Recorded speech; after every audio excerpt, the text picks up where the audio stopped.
Hey there. Thanks for joining me today. Welcome to the house. Sorry, I was looking at the fire, got distracted there.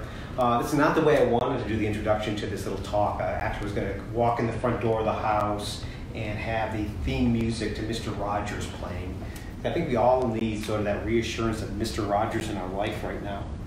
Now, normally I was supposed to be on tour today, so I'm trying to do everything digitally, hoping not overstaying my welcome in regards to the amount of digital stuff I'm doing. It's a weird time. Everybody's trying to scramble. Everybody's trying to figure out what to do. I've got a lot of support from a lot of other authors out there. Steve Berry did a shout out on his Facebook page. So did Brad Thor. So did Lee Child. Doug Preston did. Brad Meltzer did a Goodreads event for me. So if anybody, I just finished the Crooked River by Doug Preston and Child. Check it out. It's a great book. I put it on one of my recommendation pages.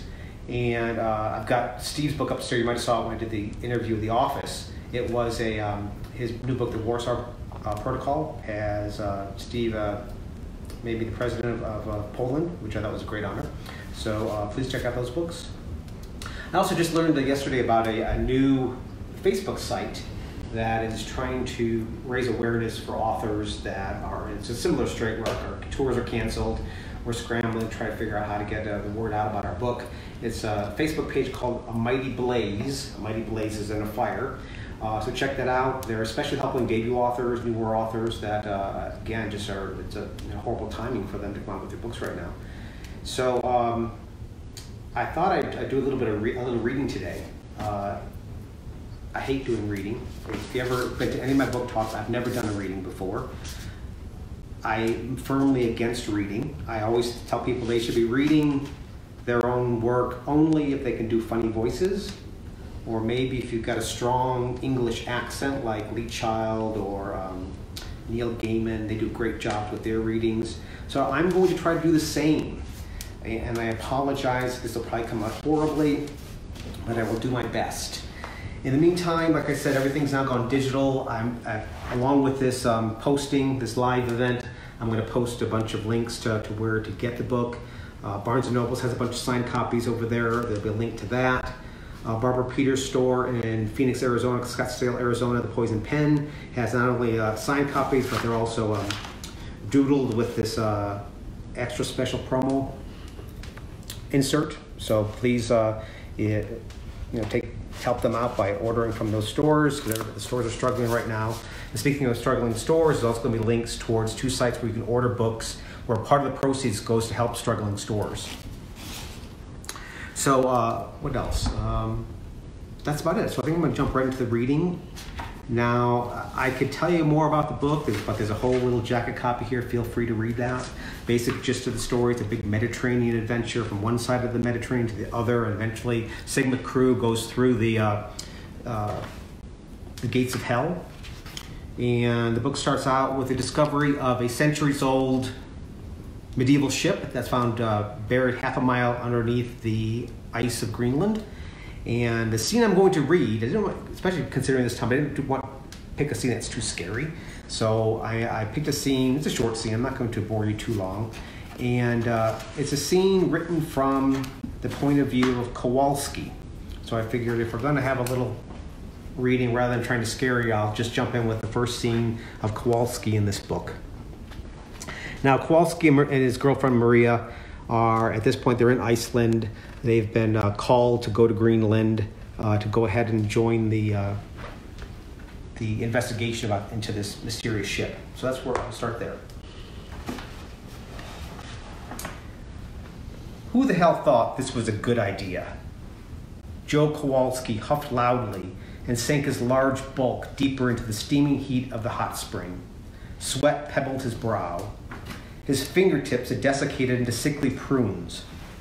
Curling his lip with distaste, he inhaled the rotten egg odor of the sulfurous waters. He feared he'd stink like this all day. So much for a romantic detour.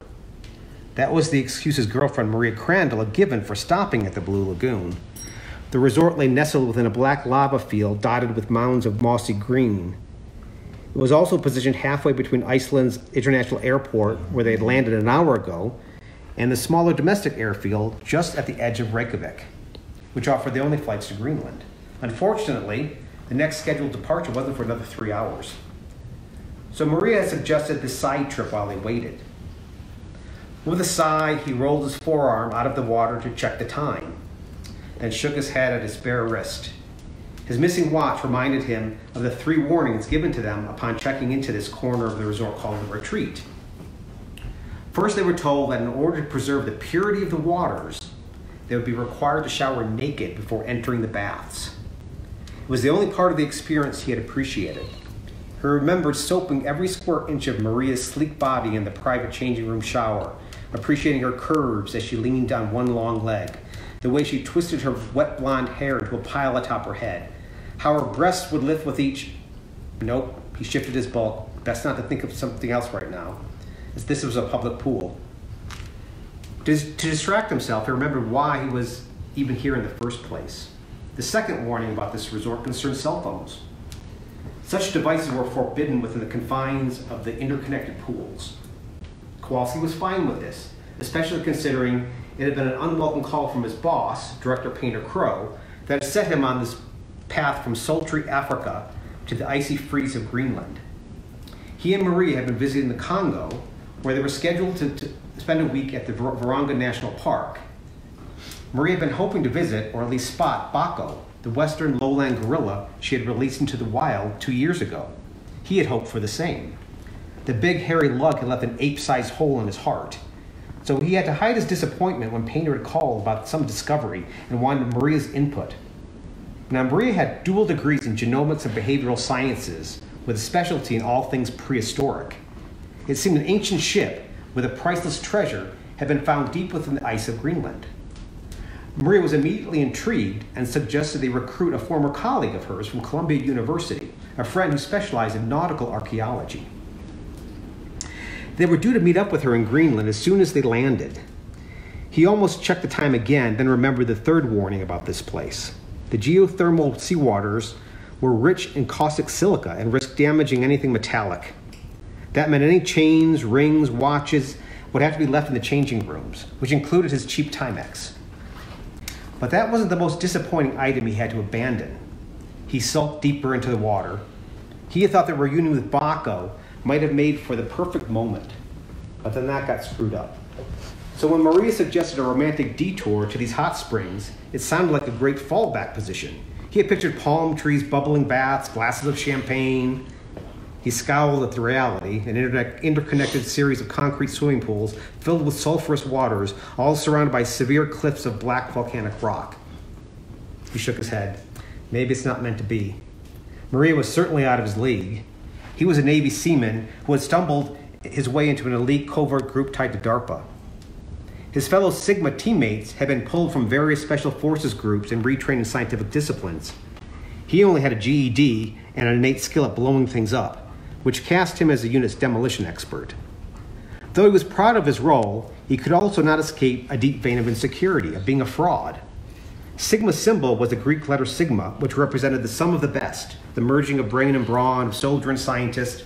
But Kowalski knew sigma counted far more on the thickness of his bicep than on the sharpness of his mind. And I could accept that, but he feared someone else might not. A sharp whistle drew his attention to Maria's slim figure as she swam on her back, scissor-kicking her legs to propel her toward him. She impressively held aloft a drink in each raised arm. How about giving a girl a hand, big guy? He smirked and gave her a slow clap. You know, you ought to throw away your lab coat and start waitressing, especially in that bikini. You'll make a fortune. She slid up beside him and sat on the submerged bench, not spilling a drop from either glass. Take this.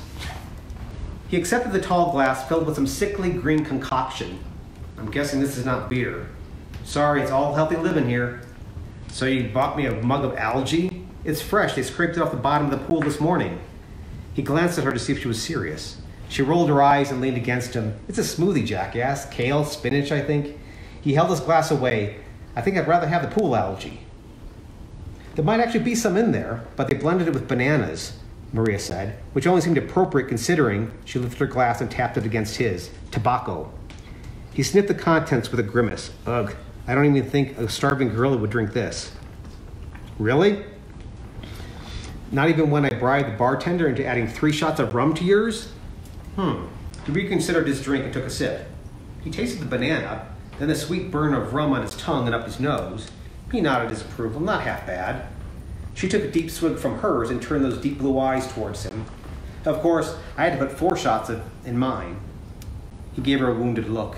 Her hand slid up his bare leg and under the edge of his trunks. I can't let you get too intoxicated, she said. I have plans for you when we get back to that shower, and I know you can't hold your liquor for Excuse me, a voice said behind them. Kowalski hadn't even heard a slim man in a Blue Lagoon polo approach behind them. He hated being caught off guard, especially now. What is it, bub? He barked harshly. The man lowered a tray with a cell phone resting atop it. I'm sorry to disturb you, but the caller said it was an emergency. Kowalski met Maria's eyes over the tray. The caller could only be one person. Maria slid her hand off his thigh. The director seems determined to keep interrupting us, she said. More like cock blocking, he thought. Kowalski took the phone and held it to his ear. What's wrong now? That's where I'm going to end. So we start with Kowalski and Maria in hot water. And from here, they get deeper and deeper into hot water until, like I said, it's a big adventure from one side of the Mediterranean to the other. I always sort of describe this as, at this point, everybody's looking for a little escape. Publishers Weekly described this as a non-stop thrill ride, an escapist page turner. So if you're looking for something to distract you, if you're looking for a little armchair vacation to Europe, since we can't fly there any longer, hopefully this book will suffice. So I'm going to end the story here, talk about one last thing before I sign off, because I'm going to keep you here forever, is about the compasses. Again, I talked about this a little bit on the last Facebook Live. We're giving away these compasses at our tour locations. Unfortunately, because the tour stops have disappeared, these compasses are still there, so do please ask at your tour stops, former tour stops, and I have a list that's been posted along with this Facebook Live event. Ask for them so that you can make sure that you can get your compass. But I also have several of these here at hand, and I announced a little contest in the newsletter. So people that were subscribed to the newsletter got a little advanced peek about this contest. Posted about it also on Facebook this morning. Now, what I'm going to ask is to do something fun. I thought, for those that have, copies of the Last Odyssey in any format, I don't care if it's print, I don't care if it's audio, I don't care if it's ebooks, I don't care if you write Last Odyssey on a piece of paper and hold it up. Just try to get a picture of the title and you in some type of fun picture, preferably showing how you're surviving this pandemic. And over the next 2 weeks, I'm going to give away 15 of these compasses to 15 different people, both the first week and the second week. But I don't want to stop there because I know everybody's probably having a little difficult time getting copies in hand. So the rest of the month, I'll be doing other surprises. There'll be a few more compasses to give away and other special surprises and prizes that we're giving out. So that's what's coming up. Again, I hope everybody enjoys the book. I'm really proud of it. I think it's a fun adventure. And I'm going to end it right there because I've got 2 dogs that have been very patient. Duncan, Echo, do you guys want to go on a safe social distancing walk? Do you want a safe social distancing walk? You do? Oh, I've trained them well. They are very well trained dogs. Okay, everybody, I'm going to take these guys out for a walk. You all have to stay safe, stay sane, be kind to each other, but from a distance. I'll talk to everybody later.